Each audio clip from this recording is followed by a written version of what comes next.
আলহামদুলিল্লাহ ওয়াহদাহ ওয়াসসালাতু ওয়াসসালামু আলা মান লা নাবিয়্যা বা'দাহ। প্রিয় ভাই বন্ধুরা, আজকে একটি হৃদয়স্পর্শী হাদিস নিয়ে আপনাদের সামনে উপস্থিত হয়েছে। হাদিসটি একেবারে হৃদয়ে ছুঁয়ে যাওয়ার মতো এবং খুবই বয়ের।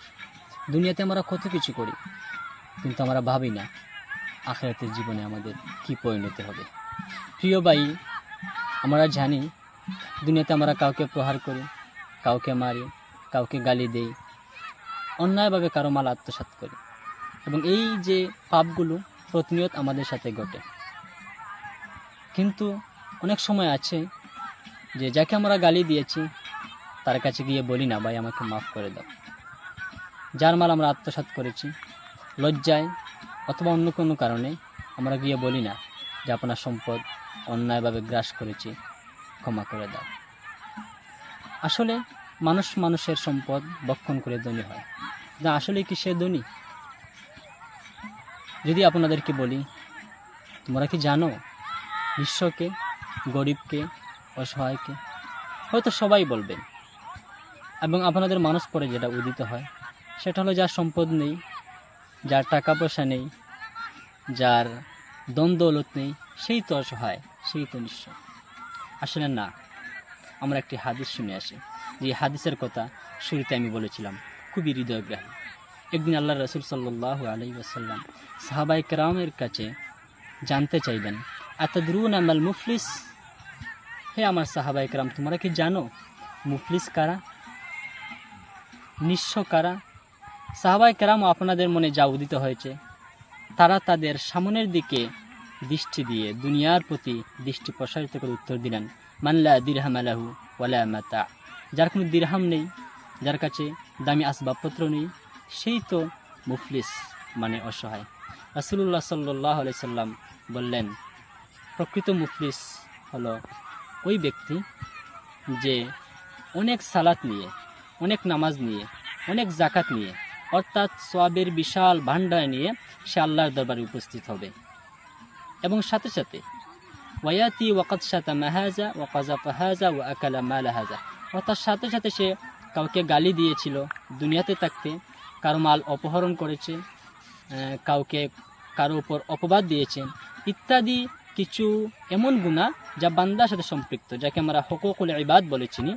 এই সমস্ত পাপ নিয়েও সে আল্লাহর সামনে উপস্থিত হবে, কিন্তু এত সওয়াব থাকা সত্ত্বেও সে জান্নাতে যেতে পারবে না। কারণ ওই যে দুনিয়াতে সে যাদেরকে গালি দিয়েছিল, ওই তারা তার পিছু নিবে। সেদিন ফয়সালা করে দেয়া হবে, দুনিয়াতে যে হক বিনষ্ট করেছ তাদের, আজ তাদের হক আদায় করো। সেই কিয়ামতের দিন যেখানে টাকা পয়সা থাকবে না, ধন দৌলত থাকবে না, থাকবে শুধুমাত্র নেকি এবং বদি। তো ওই ব্যক্তি বাধ্য হয়ে তার নেকি দ্বারা, তার নেকি দিয়ে, যেই নেকির মূল্য সেদিন অনেক থেকে অনেক, নেকি দ্বারা সে তাদের হক আদায় করবে। অর্থাৎ দুনিয়াতে দিয়েছিল গালি, সেই গালির বদলা সে সেদিন তার নেকি দিতে হবে। এভাবে নেকি দিতে দিতে দেখা যাবে তার নেকি শেষ। ফাইন ফানিয়াত হাসানাতুহু ক্বাবলা আন ইউকজিয়া মা আলাইহি। আল্লাহ রাসূল হাদিসের শেষে বলেন, তার নেকি দিতে দিতে তার নেকি শেষ হয়ে যাবে, কিন্তু পাওনাদাররা রয়ে যাবেন। ফলে কি হবে? ফলে ওই পাওনাদারদের পাপ তার খাদে তুলে দেওয়া হবে, এবং শেষ পর্যন্ত দেখা যাবে তার কোনো নেকি নেই। তার কাদের মধ্যে যা আছে, তার আমলনামার মধ্যে যা রয়ে গেছে, সেটি শুধু পাপ আর পাপ। এই পাপ নিয়ে সে জাহান্নামে যাবে। প্রিয় ভাইরা, আমরা কি চিন্তা করেছি, আমরা কি একটু ভেবেছি, দুনিয়াতে আমরা অনেক নামাজ পড়ি, অনেক যাকাত দিই, অনেক হজ করি, কিন্তু পাশাপাশি এই যে হুকুকুল ইবাদ, মানুষকে গালি দেই, অনেকের অপবাদ করি, অনেকের নিন্দা করি। আল গীবাতু আশাদ্দু মিনাজ জিনা। গীবতের মধ্যে আমরা আজ সবাই লিপ্ত, চুগল করি, নিন্দা, এসব করার পর আমরা বেমালুম ভুলে যাই যেগুলো বান্দার হক, এগুলো আল্লাহ তাআলা মাফ করবেন না, এগুলো আমাদেরকে মাফ চেয়ে নিতে হবে।